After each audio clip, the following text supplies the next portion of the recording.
Hi team, welcome to the TeamCPNZ Quick Connect podcast where you can stay informed, keep connected and learn from each other as well. I'm your team captain, Captain Richard Greer, and today we are going to talk to Cathy Forrest. So this is episode 14, number 136 in total of podcasts that we've done so far. But before we get to Cathy, a quick update on stuff that's going on. So the month of July is our Tour de France challenge.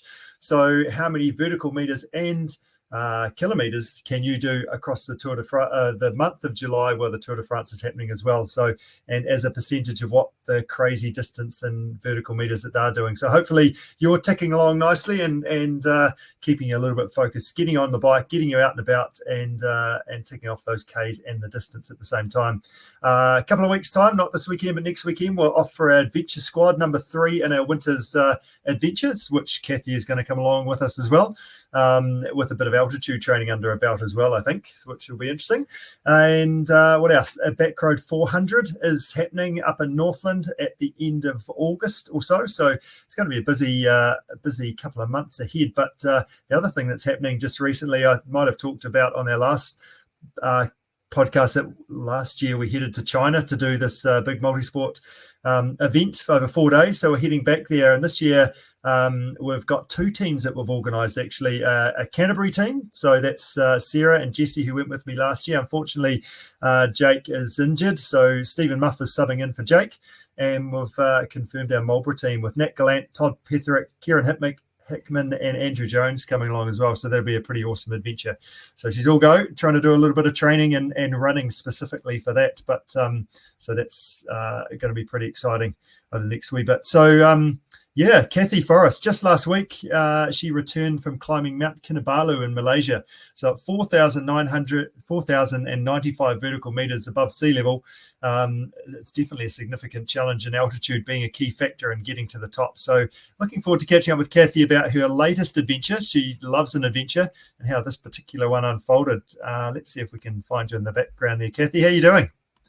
Yeah, good, thank you.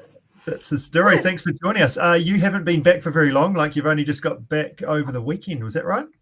Yeah, that's right. I was back on Saturday after a bit of a delayed return, but yeah, thankfully my flights were delayed on the way there and on the way back, and not internally. So I see. So okay. Yep. That'll be good.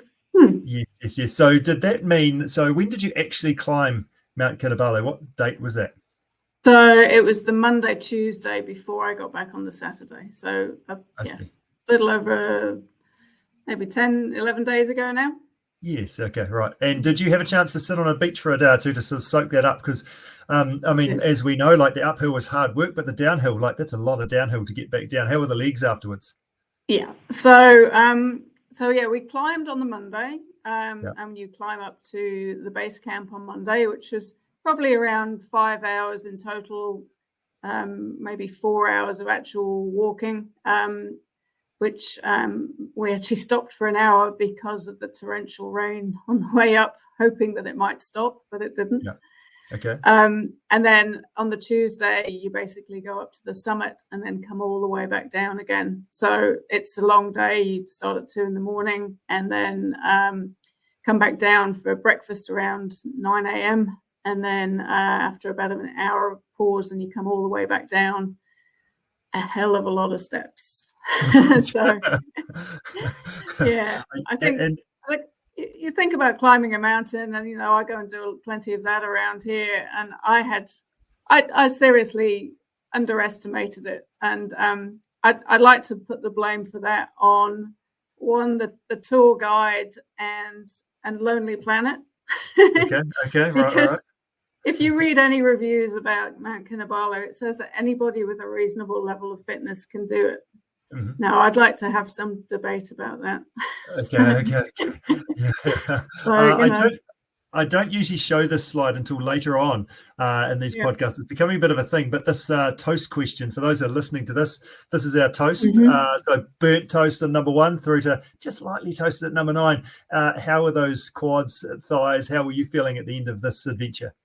I've never known anything like it. Like I've done quite a lot of serious exercise in my time, and things that are over a couple of days or quite short distance stuff. But for this, I would say it was a full week recovery time needed. I was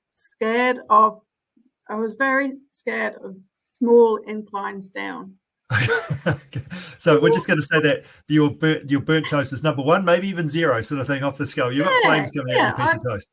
I was absolutely amazed how difficult it was to recover, and I think I was in a relatively good space because I know how to use walking poles. I am pretty fit. I think probably the thing that strikes me is that if I come on a Team CP event, I'm probably sort of towards the end of the fitness scale, and I'm certainly not one of the first people up a mountain. I judge myself sort of middle to bottom end of the fitness scale. But when you go away with other people, other like-minded people, you realize that actually people in New Zealand are quite fit, you end up towards the top end of being a fitness level. So I was certainly the first person up the mountain, and I was about the third person down the mountain, and I knew how to do it. So I know how to pace myself. I know how to use walking poles. Mm-hmm. So I count myself as pretty lucky because my hurt was just muscular. It was just my quads. It was just my calves.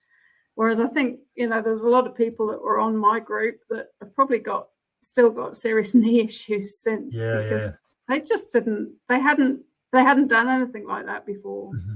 And it's a strength thing, isn't it? If your quads aren't strong enough to cope with all that uphill and then the downhill, your knees just suffer and just get so painful. So that's really good, isn't it, for you to be able to actually we'll get into more of what it was like, but actually hopefully enjoy the experience a little bit as well.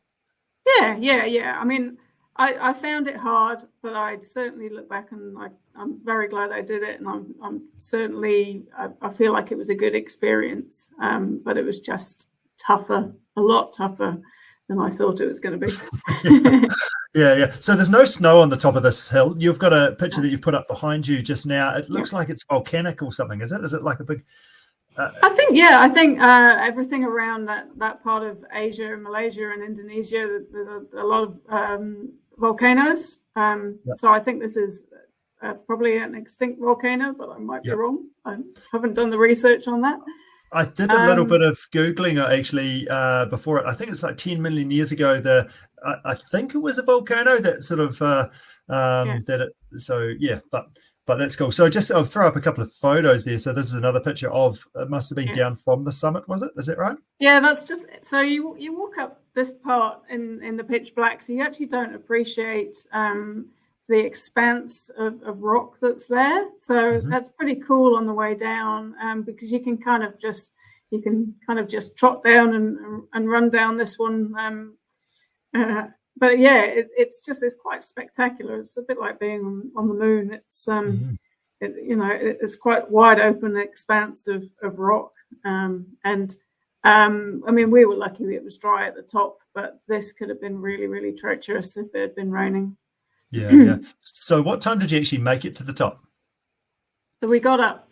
It was just before sunrise, so we were probably up at about 5:45, and we tried to pace it slowly enough that because we didn't want to get up to the top and get cold, so we really took our time on the way up, and did feel the altitude as well. It was I felt the altitude sort of even on day one, just feeling short of breath, and because the steps are so high that it's actually quite hard going on the way up. You can't take little strides. You have to take big strides because that's what the steps are about. And what altitude did you start at? Where were you at? We started just under 2,000 meters, so I think it was 1,800 and something, and then obviously going up to 4,100-ish. Yes, that's right. So so you climbed it a bit the day before, and then sort of one big push. So how high did you stay overnight? We stayed at 3,100. Okay, right. So So and quite nice, nice lodgings. So you got bunk rooms in there. The beds are made up. They provide you with a meal. So it's all very well catered for. Yes, cool. So let's go back to the start a bit. So there's a photo here that looks like it's pretty rugged, sort of, and a bit sort of jungly as well. So tell us about that. How did you go early on? Yeah, it's hot and humid at the bottom. So you start. I mean, there's a lot of people there wearing full length clothing. I basically went up there in shorts and t-shirt, and this was the part where we just climbed out of the jungle. We got to a bit where you actually had a bit of a view, so that was quite nice, and the sun was out. So I look at this, and I think on my Facebook feed I've said this is where we were sort of full of joy and optimism for the climb, and we didn't know what was coming, so we were all very happy. So but it was hot and steamy until that point, and it was before the rain came, so we were dry and happy. Good stuff. That's awesome. So you got up bright and early. How were you feeling before you headed up the hill? Were you nervous about what was coming up? Were you pretty confident? Were you excited? How were you feeling before you headed up the hill? I was pretty relaxed. I was just thinking, it's going to be a nice day to climb a mountain. Certainly other people in my team were really concerned about it because they hadn't really done very much like that before. So there was a lot of reassuring people that anyone can do it, as they say. So you'll be fine, and just encouraging other people that it was all going to be okay. So there was definitely a few nerves in the rest of the group. Yes, good. So how did that unfold? So it had about 1,000 vertical meters with some altitude. Sounds like a TeamCP Adventure Day, actually. It was very similar. Was it? Yeah. I was glad that I'd done the walk that we did beforehand, just to get me into practice. And I had done another hike the week before I went away, going up to the Paparoas, which was kind of a very similar, just steep up and then run back down again. It started off well. We were full of optimism for the day ahead. We had 3 guides with us, so it was possible to go, with at a different pace. So we were with the first guide, and there were probably 5 of us that stayed with that guide. There was another person in the middle, another person at the back, and then our actual tour guide was at the back. Okay. We actually had one girl drop out within a kilometre. She was having breathing issues, so she went back down, and then we had another person drop out about 3 kilometres in, and they went back down. So a couple of the guides had to go back with them. Okay, all right. And were you carrying anything? Did you have to carry a backpack, a day bag? What were you doing there? Yeah, we just carried enough for the 2 days. So just carried some warm clothes, some wet weather gear. We were catered for, so we didn't have to carry any food. So I carried my standard backpack, which is comfortable, but it didn't have a lot in there. Yeah. And you've got a picture of yourself on the top. It doesn't look particularly warm up the top. There's no snow or anything like that, but how warm or cold was it at the top? It was 0 at the top, so quite a significant. I mean, we were probably at about 28 degrees at the bottom, but it was down at 0, so it did feel cold at the top, and it was quite windy as well. Yeah, quite a change, isn't it, of climbing up through the jungle and then getting up higher and higher, and the change in temperature as that goes. So that's another challenge and part of the fun of it as well. Well, and on the first day when we were climbing, I mentioned that it started to rain shortly after that nice photo of us being happy. The rain was literally, if you've ever been in one of these really sort of strong shower heads that replicate rain, the rain was like that. It was just the most intense rain I've probably ever experienced out in the wilds. It literally just came down in buckets. So we were I just decided there's no point putting a waterproof on in this, so I carried on in my shorts and t-shirt. Okay, but it did bring the temperature down quite a bit, and actually saw on my watch that it was about 12 degrees when that rain had hit us. Mm-hmm. So if I'd been sort of sitting around, I would have got quite cold at that. But we carried on going and kept the momentum going to keep the heat up. Yes, but it was just it was like walking through a waterfall, because the steps are so tall going up there, and the water's basically just cascading down this water down the steps. It feels like you're walking up a waterfall. Yes. So, and I have no pictures of that because nobody was getting a camera out for it. So, yeah, it's very hard to explain, but it was very intense. And I'm pleased to hear that you sort of just ditched the jacket and just went shorts and t-shirts. Still, just committed to that. Yeah, and the reasoning behind that was because I wanted to be warm for the summit, and I knew that my gear probably wouldn't dry out in time for the following day. Mm-hmm. So I just thought I'm better off sticking and just getting wet in what I've got, and then having all of those dry clothes to put on the following day. Yeah, good stuff. So here's a picture of you. You obviously went with a group. So here's a group photo of you at the top. Is that right? Yep, that's us. Yep. That's the ones that made it. Not everybody made it. Yeah, good. And there's another photo here, which is that maybe looking back the other way, is it? Yeah, that's right. Yeah. So it's at the top, but looking in the other direction. Mm-hmm. Yeah, good out stuff. Towards the view. Yeah. Of your tour group, how many people actually made it to the top? So there were 13 of us set off, and 9 made it to the top. Mm-hmm. Okay, right. And you were the first. That was the twice as many as the guide thought was going to make it. He actually wasn't overly confident with our group. She's been there before. And you made it. You were first to the top, were you? I was, but that's my competitive nature that comes out sometimes. Yeah. I actually struggled when we set off at 2:30 in the morning. I struggled for the first hour or so. I was really struggling with my breathing. But then once we got onto the flatter, the bit towards the summit, I got a second wind and thought, right, I'm going to get up there first. Good stuff. The red mist comes in, and nobody else knows. No one's else really competing, but you know, and we know. Good job, Cathy. Were there any points in this trek that it was starting to go a bit hard now? I'm battling here. Was there any points that you were really sort of it was hard? We actually that last bit coming up to the summit, you actually have to pull yourself up with ropes and go back down with the ropes as well. So that was pretty tough. But probably the toughest bit was just the downhill because we came back down, we had a bit of breakfast, and then we headed back down all the steps after that. And it's a good 3 to 4 hours of just going down these steps, and it rained again. So we had the torrential rain on the way back down. And the toughest bit was probably that downhill for everybody.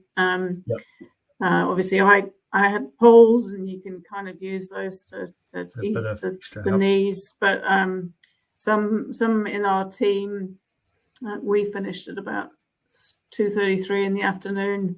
Some in the team didn't come off the mountain until gone 6. So that was it was hard for that bit, and I just tried to carry on going because I just wanted to get down as quickly as possible. But I had to stop and try and eat something at one stage. So. It's those days that you're actually hoping for a little bit of up, aren't you, or a little bit of flat, or something other than down. Just please, I'm sick of down. Yeah, but you know it's not coming because you came up that way, so you know. So there was no down, no flatter bits. It was just all kind of like up or down. Yeah, and you can't even run it. I thought to myself, I'll be able to run back down because that's easier on the knees. You can't do that because the steps are so big, and you don't really have the runoff area to be able to run down these steps. And it's raining, so it's slippery. So you have to kind of go at a steady pace. So. Yes, yeah. What was your highlight of the whole adventure? Obviously, standing on the top must have been pretty awesome. But was there any other standing sort on of the top? bit? Yeah. Standing on the tops was pretty, and just being with that whole group of people. People were really so happy that they'd done it. A lot of people hadn't done anything like that before, and they'd obviously had the pressure of, can I do it? And just seeing the joy on everyone's faces that they'd actually made it was great. Yeah, that's cool. How did you come across this? How did you come across Mount Kinabalu as something to do? It feels like it's a little bit off the beaten track. Well, I went on a work trip to Malaysia, just to KL, a few years ago, and at the time I thought, what can I do that's in the area that might be just a bit of an adventure to tag onto my work trip? And that came up in my research, and I just at the time it was the wrong time of year to do it. It was in the monsoon season, so I didn't do it then. But it's always been in the back of my head to go back and do it sometime. So just added on to the trip. I mean, we went to the jungle and we went and saw orangutans and lots of other wildlife while we were over there. And this was just at the end of all of that. So you could add on the mountain at the end to finish off. Good job. So no work this time. No work this time. No work. No. What do you? Well, yeah, good job. What do you do for work? And how have you been getting around the office over this past week or so? How's the footwork? So by the time I came back to the office, I wasn't scared of stairs anymore. So we have got a lift at the office as well, which I think I used on the first day. But I mean, my job's a fairly sedentary job, working as an engineer. So I don't get around and walk a lot during the day. But I've been just trying to keep moving. And what I did notice when I went to circuit training on Tuesday night is I actually felt really strong. So that's a full week after we finished, and I finally felt like I could do some exercise and actually felt great.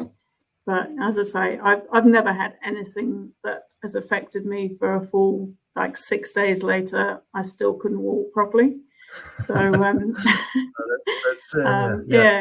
then the number of people that have actually said to me since I've come back, Mount Kinabalu, that's really tough. It's one of the hardest things I've ever done. And these are people that could have told me that before I went.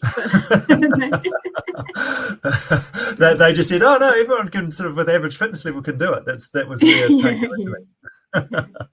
Yeah. Oh no, that's fantastic. So, you're coming along an adventure squad trip, and not this weekend, but next weekend, but with some altitude training under your belt. That's right. I should be feeling a lot fitter for this one than I was for the last one. So I'm hopeful. Yeah, good stuff. And what else is on the cards? You play tennis at a high level. You're into your skiing and tramping and enjoy riding your bike, and you're a pretty handy navigator as well. What else is on the cards for the rest of the year, Cathy? So I've got a ski week coming up. I need to get on the slopes and go and see if there's any snow up on those mountains. So that's coming up in August. And then we've got some adventure races coming up. I think there's the Canterbury Adventure Race that we're doing in August as well. And then I haven't really looked much beyond August, but I know that that's happening. So we'll figure out some more adventure racing type activities to do. Good stuff. You've got lots of fun stuff to look forward to. That's awesome. So I was just actually looking back as we were lining up this podcast, and you first joined Team CP in 2015, just about coming up to 10 years. Wow. I must get an award for that, do I? There must be some form of award, absolutely. Or maybe this is your award right now. We'll work on that. No, that's fantastic. So, no, thank you so much for joining us, Cathy. Well done on a fantastic adventure, and good stuff for getting out there and exploring somewhere completely new. And it's really cool for you to come along and share that with us. Just to, different places, different adventures to explore, and getting overseas and seeing what else is out there. Yeah, great. I would recommend it, but do the training beforehand. So. Yes, and the ups equal the downs as well. So make sure that you focus on the downs too. Yep, absolutely. Yep. Good stuff. Awesome, Cathy. Well, thank you so much. Enjoy the rest of your day and have a fantastic weekend. And we'll look forward to sharing an adventure with you next weekend up in the hills. Yes. See you then. Good job. Thanks, heaps. See ya. Just like that, team. Thank you so much to Cathy for jumping on board and sharing her awesome adventure climbing Mount Kinabalu. And as I mentioned before, she's been with us for 9, coming up 10 years as well. So pretty cool to still going strong and doing lots of cool stuff, getting out and about. So hopefully you've got some cool adventures lined up. All the best for your weekend. Stay safe, and look forward to catching up with you all soon. Cheers, team.